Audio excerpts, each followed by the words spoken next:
The PS5 Pro is finally here, but before you start playing, there are several settings you need to change to ensure you're getting the best image quality and performance possible from your brand new system. Also, a huge thanks to PlayStation for gifting the console early, making this video possible. Anyway, the bulk of these settings are under the screen and video section, with setting number 1 being to enhance the image quality of PS4 games, which you'll obviously want to enable. This uses the extra power of the PS5 Pro to push PS4 games to their maximum resolution and level of detail.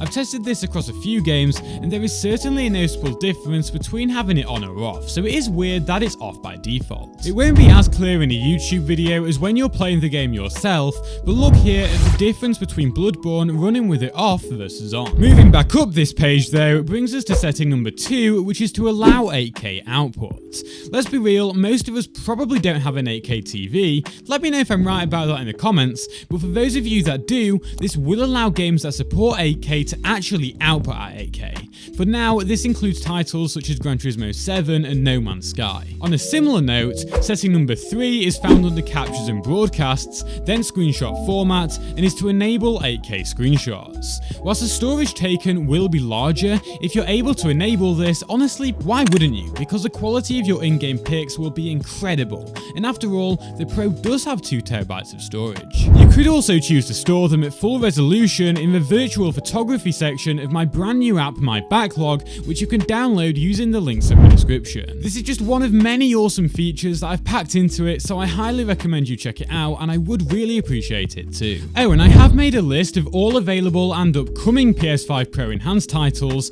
so you might find that useful as well. Going back to the screen and video options though, settings 4, 5 and 6 are to just ensure that if your TV supports them, you have enabled VRR, 120Hz output and auto low latency mode, as these will allow your PS5 Pro to provide you with an even smoother gaming experience than it already does. Setting number 7 is still related to these, and is to enable the option to apply VRR to unsupported games, as it will smoothen out any potential frame dips in games that don't natively support the feature. Anyway, moving away from the screen and video settings, the 8th setting is under the save data and game app settings, then game presets, and is to change your preferred mode to performance mode. This is simply because the Pro is usually able to run the performance modes at visual fidelity equal to that of the regular resolution modes, so it makes sense to ensure you're always going to be experiencing that beautiful 4K 60fps gameplay where it is possible. Moving on, setting number 9 enables a really cool hidden feature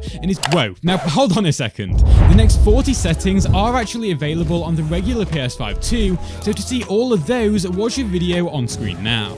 I highly recommend you change them for the best possible overall experience, as they will be set up wrong by default even on your PS5 Pro.